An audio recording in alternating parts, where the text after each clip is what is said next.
This is a team sport, obviously, but obviously the coach has that one player that he will always put first on his team sheet. Who is it, and what is the order of all of these players? Well, we are going to look at it as Kaizer Chiefs are about to face Royal AM. That player would be Umdu Shabalala, right? The video is over. No, it's not over yet, because we are going to talk about why it's important, and we're going to talk about the other players who are after him on this list. Why is Umdu Shabalala so important to Kaizer Chiefs? Well, we have kind of covered this in other videos. It's the fact that he is there when Kaizer Chiefs are pressing, but is also there when Kaizer Chiefs are playing the ball, but is also there when Kaizer Chiefs are playing counter-attacks and all of those things. So that makes Umdu Shabalala that one player that is the most important to the system of Nasruddin Nabi. But who is after Umdu Shabalala? That would be the one and the only Sibongiseni Mthethwa. Yes, I know he's just returned to being like one of the trusted players by Nasruddin Nabi, but looking at the game that Chiefs played during the week against Richards Bay, you cannot really deny the fact that Sibongiseni Mthethwa would be there among the best or the most important players to Kaizer Chiefs, which then lead us to the third player, because I already made an analysis video of what he did, so you can just go check it out. I'll pin it here and you can go check that video out. The next player is going to be Yusuf Maart. Not only is he the captain of the team, but what we saw again in the midweek fixture against Richards Bay is the fact that it seems like he is very much in sync with the partner of his, which is Sibongiseni Mthethwa. So with the combination of theirs having worked so properly, I do not think that Unabi would want to be changing that thing. And by the way, I just have to say that Umart is also a captain of the club, and I think that that's important. And I feel like a lot of people were trying to kind of downgrade his contributions, what he did during the week, because yes, I understand that Umfanelo Wakamthethwa did make, or what do we call him? Yeah, Insizwa Mthethwa did make Maart look even better than how he actually performed. But Maart was generally good. You don't just get 2 assists and contribute in the game the way that you did. Which brings us to this guy. Yes, Russian Totally, a player who worries me so much. Like, Russian Totally is one player at Kaizer Chiefs who just worries me. He worries me because I don't think that he will last more than 2 seasons at Chiefs. I think that he will be gone before we know it, and that just scares me, because now I'm thinking, how are we going to replace him? Like, this guy is just so good. He is really good. Yes, midweek he made that mistake, he could have marked better, but generally he's just the best. He's just the best. He's clean. And now we are obviously in defense, because we started with midfielders. Now we're going back into defense. And the next player obviously would be returning from injury, which is our captain, vice captain actually, Inacio Mekwelu. We're at the point now where I'm even calling him the captain, because of the fact that he's captained the club and he's just new, and the players see him as one of the leaders as well. So yeah, I think he's very vital. I do think that Mekwelu, one thing that he must fix is obviously his discipline. The thing of getting yellow cards and even being sent off is not going to be a very good thing for him. So I hope that is good. And here's another player who's obviously being played by the coach, and I think he's going to continue to give him his trust, and that is Bradley Cross. And I do think that Abu Mashiane, if they are looking to take the position, I don't think Bradley has reached his full potential at Chiefs. And trusting the coaches that we have, I do think that they can get more out of him and make him a better player.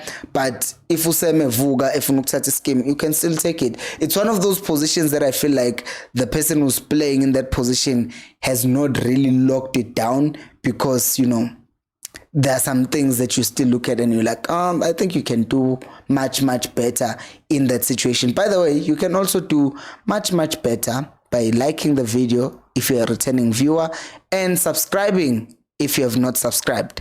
Which brings us to Unjabulo Blom. Yes, as a right back. Because if you think about it, this weekend the Chiefs will be playing, and Free Frosler is injured. And we've seen Unjabulo Blom being played as a right back before he left Chiefs. But also, Like we saw him coming in and playing right back. I even forgot which game this was, but he came on and he played as a right back, and I was like, that is interesting. Oh yeah, it was SuperSport United. Yeah, so we clearly know that he can come on and play as a right back, and I think that with the Solomons, as good as he might offer us certain things like going forward, pace and whatnot, but what I saw with how Riff Rosler was used in the game against Richards Bay, he was inverting into midfield, and with him inverting into midfield, that might mean Uplom will also be asked to play that role of inverting into midfield, and there is a midfielder after all. But if you play Solomons there, then you're going to require him to run beyond whoever will be playing as a right winger. So